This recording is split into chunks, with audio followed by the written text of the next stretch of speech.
It's a pleasure to have you here. Leadership of service, protecting our progress, transforming Ghana for all. That's how the NPP captions its 2020 manifesto. The 198-page document has 6 main parts. In the first and largest part of it, the NPP accounts for its stewardship in the past 3.5 years. That's followed by the impact of COVID-19 on the country, then post-COVID-19 recovery. The next parts, beyond 2020, accelerating growth and transformation, focus on the party's policy and promises for the next 4 years. Now let's bring you a wrap of activities as they launched the manifestos, compiled by Kwesi Parker-Wilson. I have decided to follow Nana. I have decided for free SHS. I have decided for 1D1F, no turning back, no turning back. A packed auditorium of NPP supporters, as well as national executives, members of parliament, ministers, and CEOs of state institutions. They all thronged the University of Cape Coast to witness the launch of the party's manifesto, themed Leadership of Service, Protecting Our Progress, Transforming Ghana for All. The governing NPP says the launch of the manifesto is to afford the electorate a chance to appreciate the gains chalked under the Akufo-Addo administration. Earlier, the General Secretary of the party said the NDC is waiting to steal ideas from their manifesto. One after the other, speakers who mounted the podium highlighted what they described as major achievements of the NPP in the various sectors from health, education, infrastructure, and the economy. They left no stone unturned as they repeatedly compared what they have done to what the NDC administration did. Here is Vice President Dr. Mahmoud Bawumia with highlights of the manifesto and an unending appeal to Ghanaians to extend the party's mandate for the next 4 years. For the people of Cape Coast, I have good news for you. We are building a new harbor in Cape Coast and a new airport in Cape Coast. Except teacher and nursing trainees who will be on allowances. But all tertiary students will now be able to get the option to obtain a student loan without the requirement of a guarantor. We will eliminate import duties on sanitary pads to improve health conditions, particularly for girls. The government has decided to come in and bridge this market failure by setting up a national rental assistance scheme. And under this scheme, if you have a job and we can deduct regularly from your income, under this scheme, the National Rent Assistance Scheme will give you a loan to pay your rent allowance. But we are paying this not to you, but to the landlord. For the energy sector, Deputy Minister Dr. Amin Adams argued that if the COVID-19 pandemic had occurred under the Eswell Bahama government, the former president could not have provided free electricity as is being done. Our president has again demonstrated unparalleled dedication to protecting the welfare of Ghanaians during this painful COVID-19 period, and has provided yet another relief package of free electricity to all lifeline customers and 50% reduction to all others. Fellow Ghanaians, as you continue to enjoy the electricity relief, remember that it takes a caring leader to show empathy to his fellow citizens in times of crisis, notwithstanding the cost. This could not have been possible under the John Mahama economy. Deputy Finance Minister Abana Osayasari says the NPP has saved 40 million Ghanaians from losing their investment owing to government intervention in the finance and banking sector.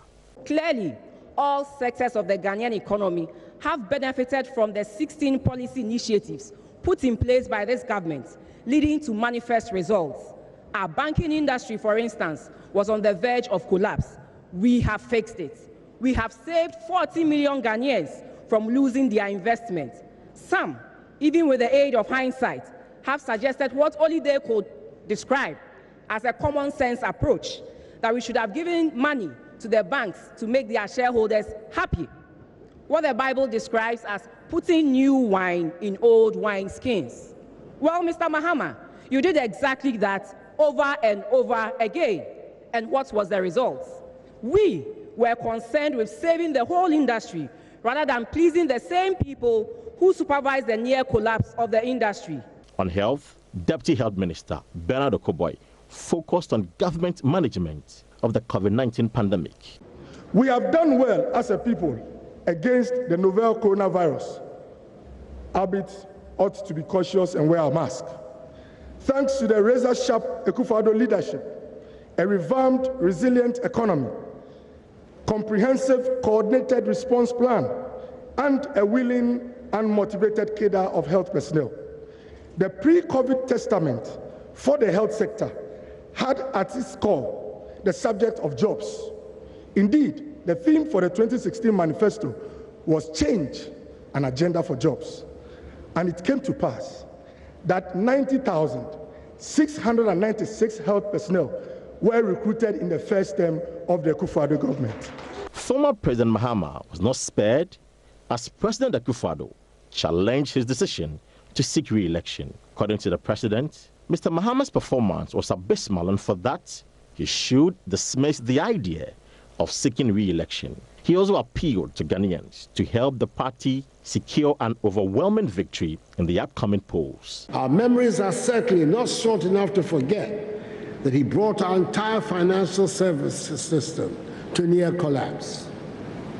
I've heard him make the extraordinary claim that Ghana's economy was in, quote, tatters, not because of the COVID-19 pandemic, but because of mismanagement.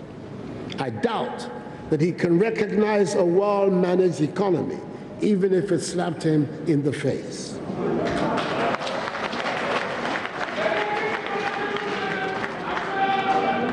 Luckily for us, we do not have to rely on his judgment or assessment of the economy.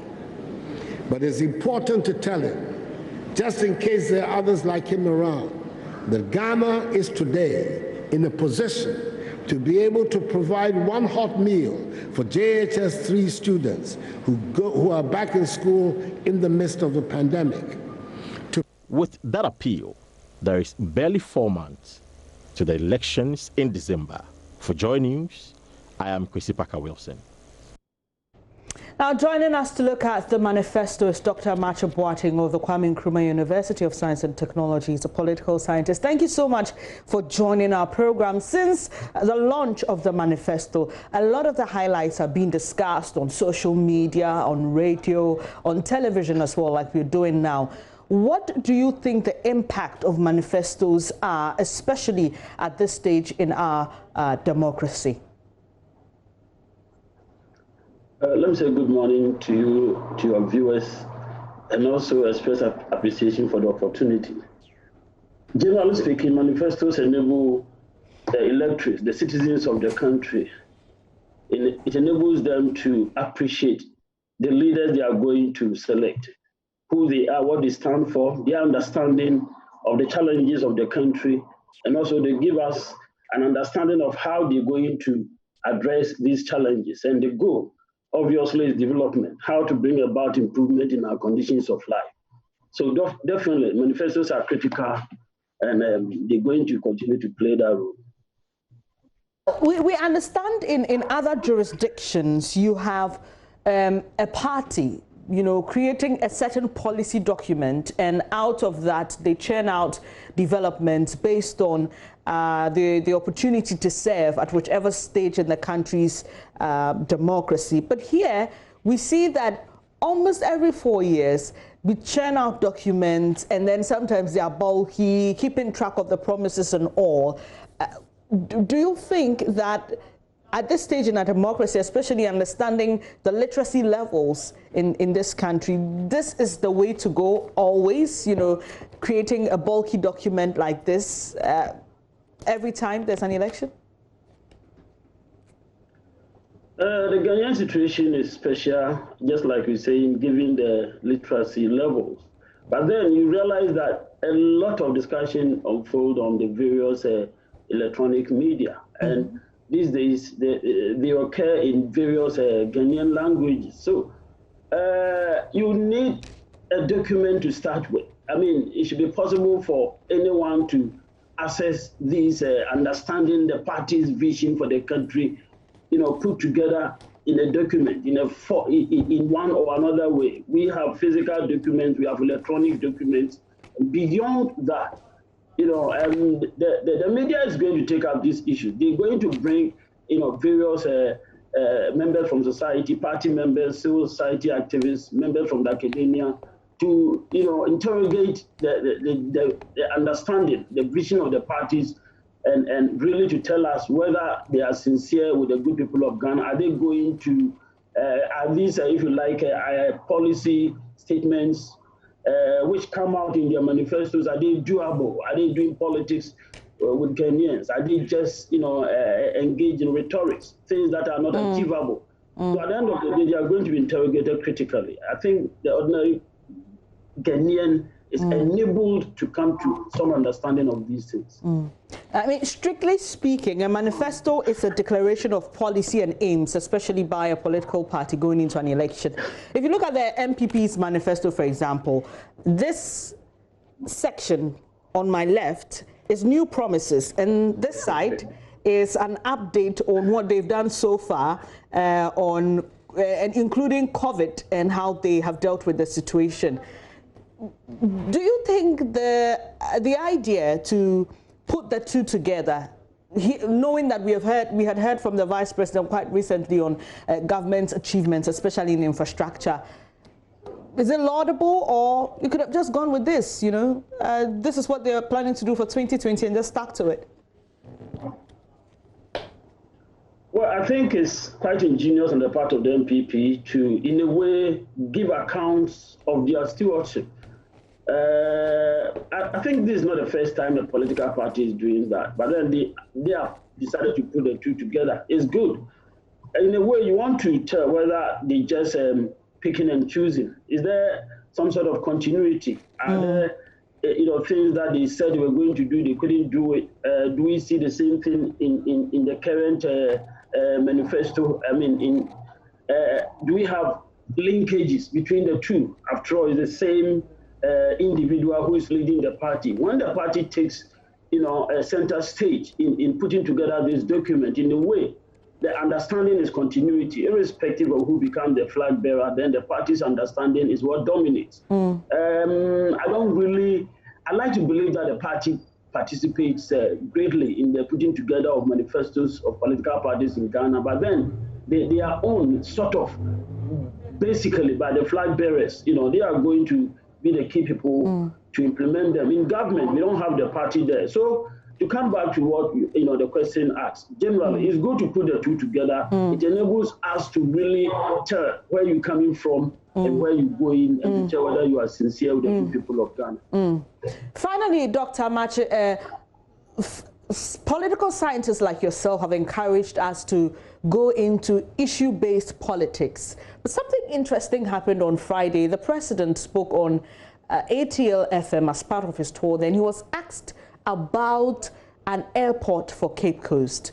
The people have been calling for it. The president was not very specific on his party's plan or agenda for Cape Coast with regards to building an airport. In fact, he said they now had to sit and do some assessments and all. Then 24 hours later, we hear Dr. Baumia speaking at the launch saying that we're going to build an airport for Cape Coast. How do you think this plays out in, the importance of a manifesto, for example, with that particular scenario?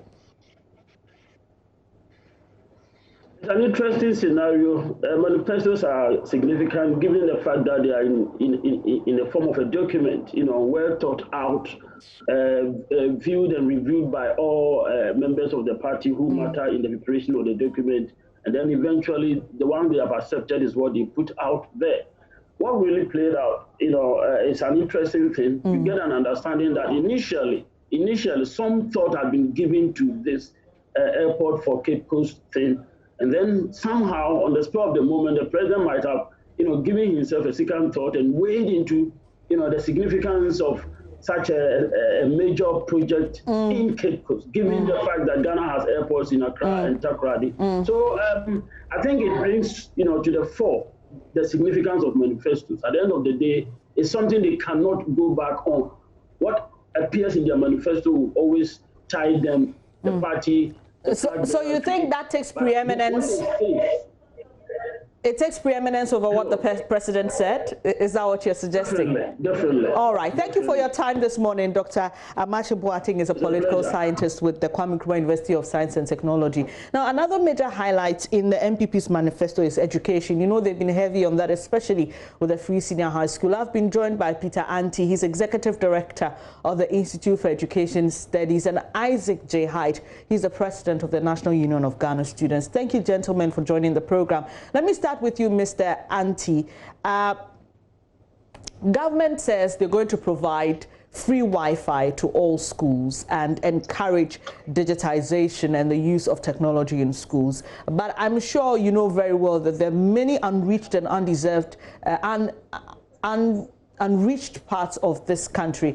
And many of the students there are actually losing out, especially when we started with this whole digital online learning due to COVID. Do you think this will bring a solution or bridge that gap? All right, thank you very much. We think that what the government seeks to do is to learn from the challenges that we had when we decided to switch from our normal teaching and learning process to the online education. You agree with me that most of the students were not able to access some of these things, as you rightly said, and that is basically because of the extent of the digital divide that we have. Two major problems were noticed. The first problem was the fact that most of these students were not having access to the digital devices that they needed for them to be able to enjoy the digital lessons that were being undertaken. The second problem was that most of the teachers who were supposed to deliver the lessons were also not digitally savvy to be able to undertake the teaching using the digital platforms. So if you look at the manifesto, you will see that it is a response to the challenge identified during this COVID area, especially in the education sector, whereby you see a lot of talk about ICT, you see a lot of talk about digital and virtual issues coming up in the manifesto. We think that definitely there will be challenges in trying to bridge the digital divide during this time, and that is why we were thinking that one of the things that they could have done was to come out with an ICT hub in various districts that are having challenges with internet, especially what you call the prime districts, so that instead of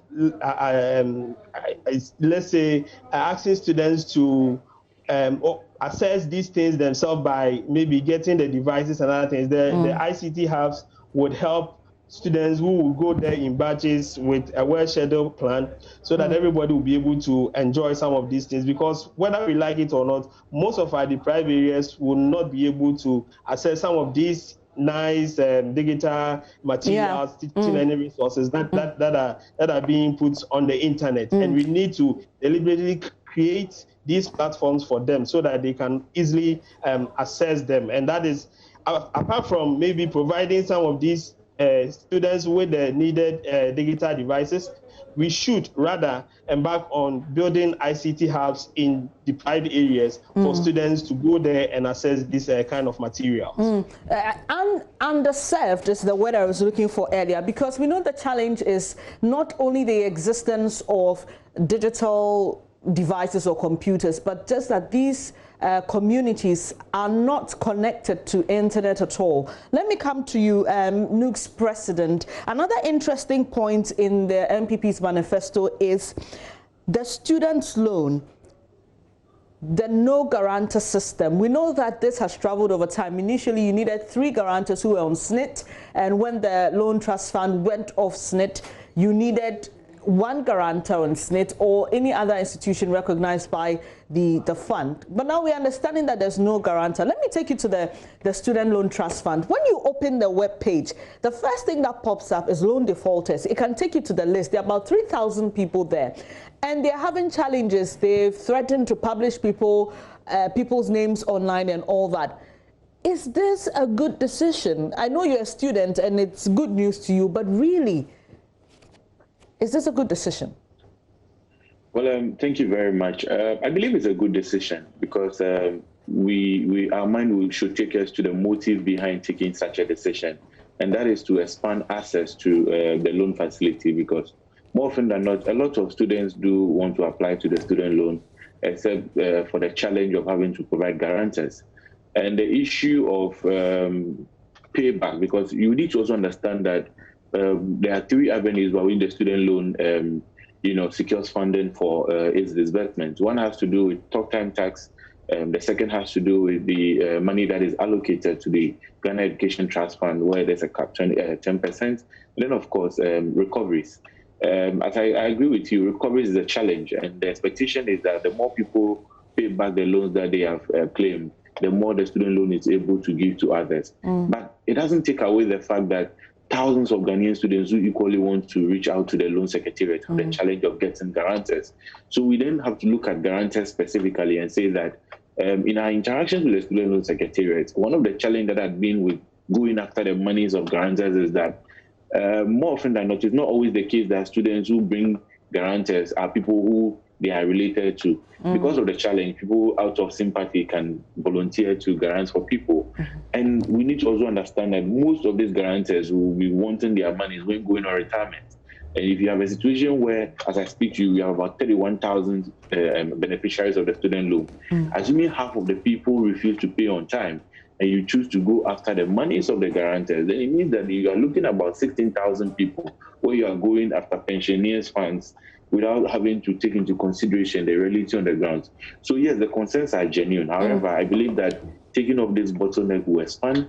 And then, of course, bringing in the national ID is a form of identification. And of course, the national ID also comes with the tax identification number, which should indicate whether or not a student is working or not. But that's another challenge, unemployment. A lot of students do not get employment immediately they finish school. It's a real challenge, isn't it?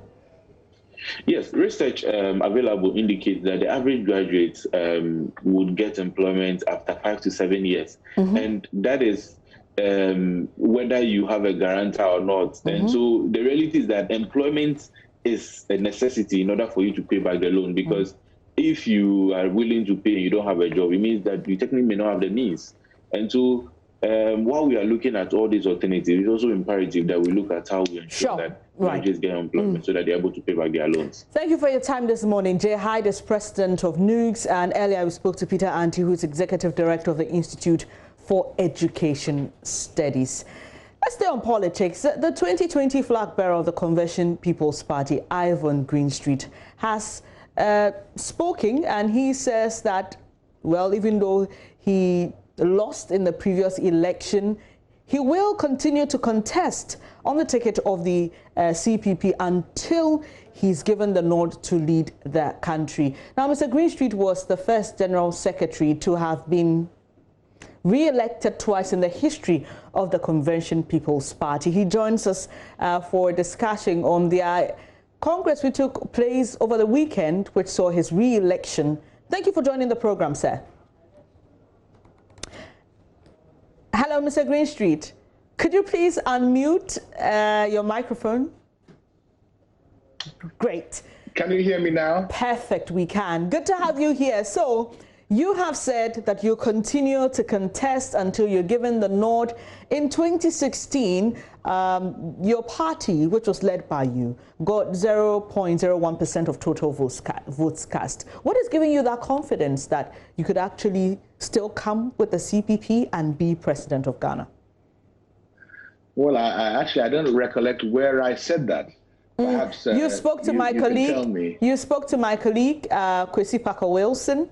And you did mention, in fact, you gave an example of the president having gone so many times before he was given the nod. Well, not so many times. 3 times. He asked me about the need to recontest.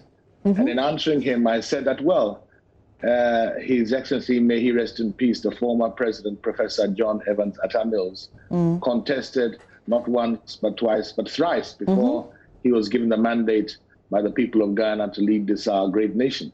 Similarly, with our current president, His Excellency Nana Addo Dankwa Akufo-Addo, also had to contest twice, face defeat.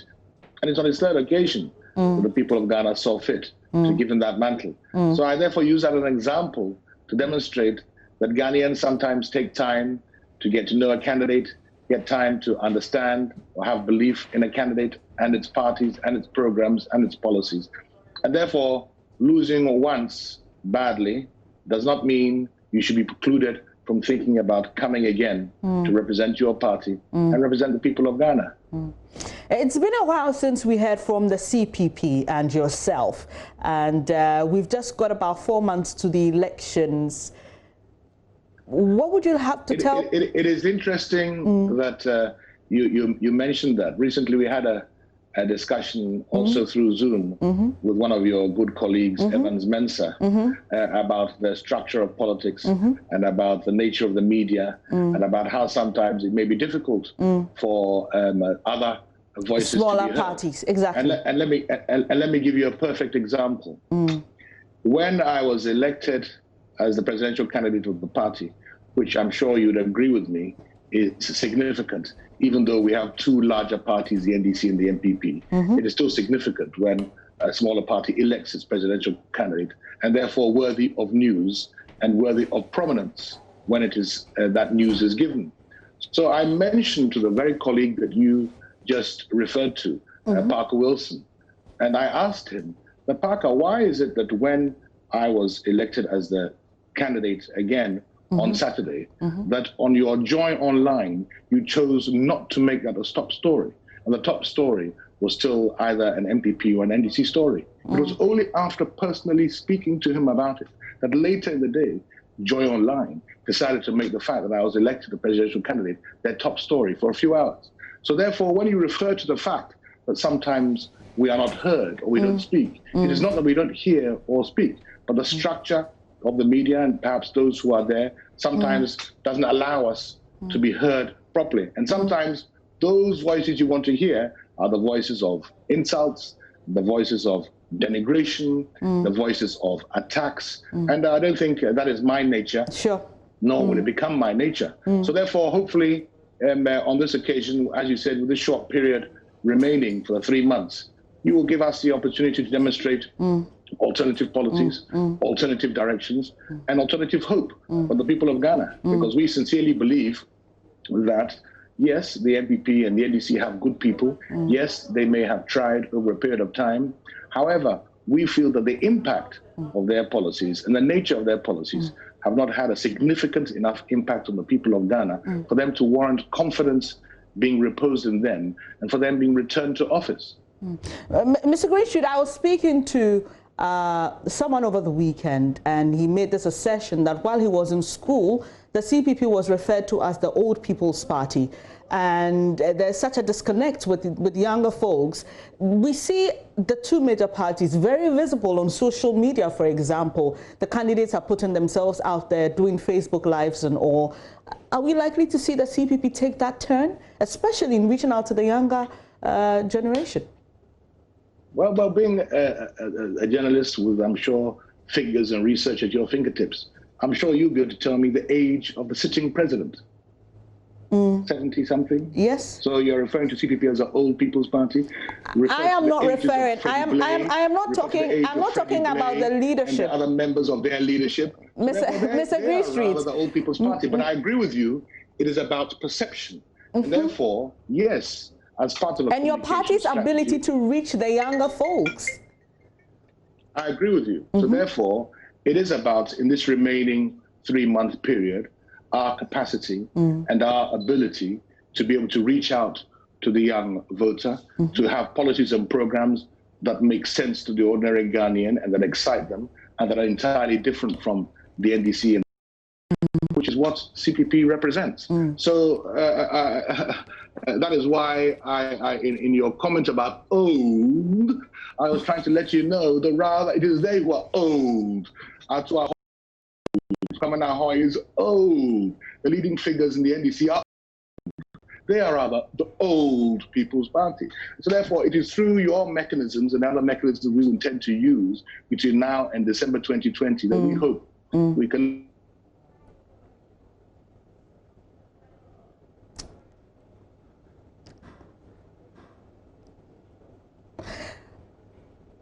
Well, sadly, we've lost Mr. Greenstreet there. We'll try and rectify the line and take his concluding thoughts. We'll try to take his concluding remarks, especially on his message as we go into the 2020 elections. But let's go back to that story on Dari Poga, the 80-year-old who's been gifted a house by the Vice President. And my colleague who worked on that documentary, Seth Kwame Boateng, joins us on the line. Hello, Seth. It must be really exciting for you. I'm sure you always know that when we do stories here, we get results. But this was not what we expected. Exactly. And the speed that this has taken is what surprises many, including myself, because I remember the Vice President got in touch with me on the 14th of July. Then on the 15th of July, he sent the Upper West Region Minister to go and locate the woman, give her money, and give her food and other items worth 3,000 cedis. Then on the 16th of July, the construction started. And 7 weeks after, even now after 7 weeks, we have this structure ready, and the woman is going to have light. There's no electricity in that community, but the Vice President, as you heard the regional minister say, has instructed them to fix solar panel for the woman so that she can enjoy electricity as they look at the bigger plan of maybe in future getting the community electricity. This is good news for all of us here at Multimedia. And so, well, what should we expect? Would it be handed over in a ceremony, or just be very simple? It depends on the Vice President, because this from today they are fixing the solar panel, and when they are done by weekend, that will inform. And they're also furnishing the rooms. The Vice President has instructed that they provide furniture. That's another thing for the woman. So they are looking at finishing all these things this week. So from next week, we get to know if the Vice President will go himself or do virtual handing over because of the corona. I can't really tell, but he's certainly going to hand over to this woman, and she must be a happy woman. And aside that, you heard in the report that we've been able to raise so much, so almost 40,000, and we've got Fidelity Bank to go to the community, locate the woman, open an account for her. So now she has an investment account and she has a savings account.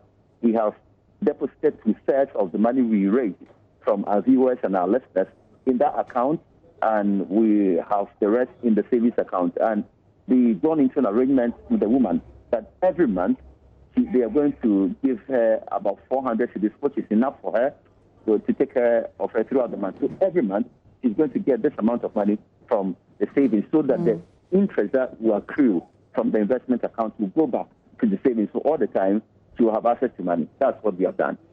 Thank you very much, Seth Kwame Boateng.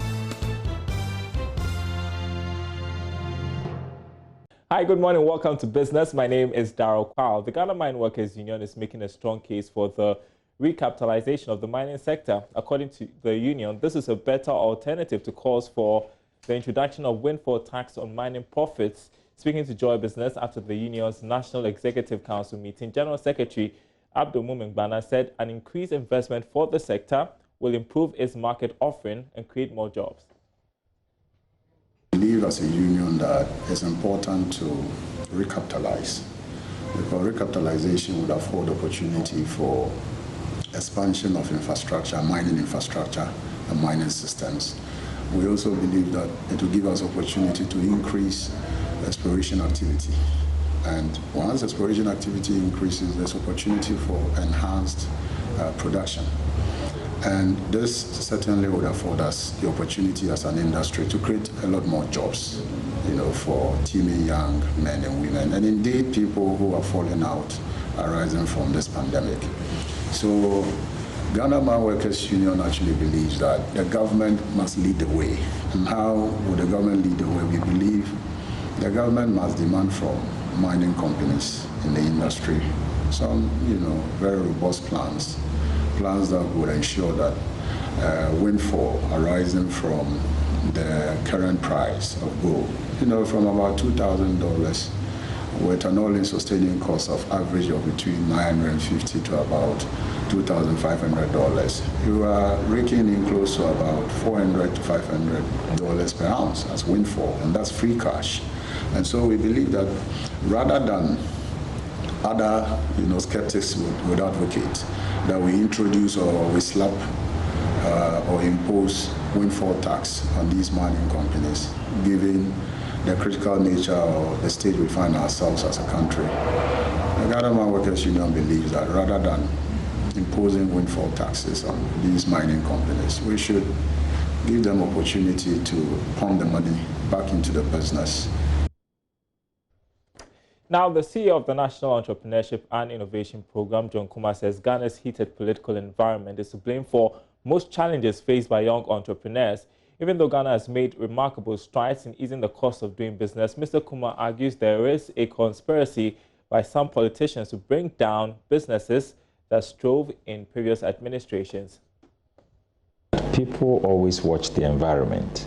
If you're a young man who aims to become a big entrepreneur in future, you're looking at what has happened to those who succeeded. If you succeed and only to lose your business because of the environment that was created, it kind of scares a lot of people away. And I'm saying is the reason why we are not seeing the kind of job creation that we needed to see. But so the environment being the political environment, not partisan. We can do our partisan politics and still create jobs. But where you take over people's businesses in the name of politics and denying them their right of ownership to property. So that's partisan politics? No, it's not partisan politics. That is brutish politics. That is killing initiative and drive. And that is why we have not been seeing the entrepreneurial initiative of Ghanaians, because we have seen those who succeeded and what happened to them.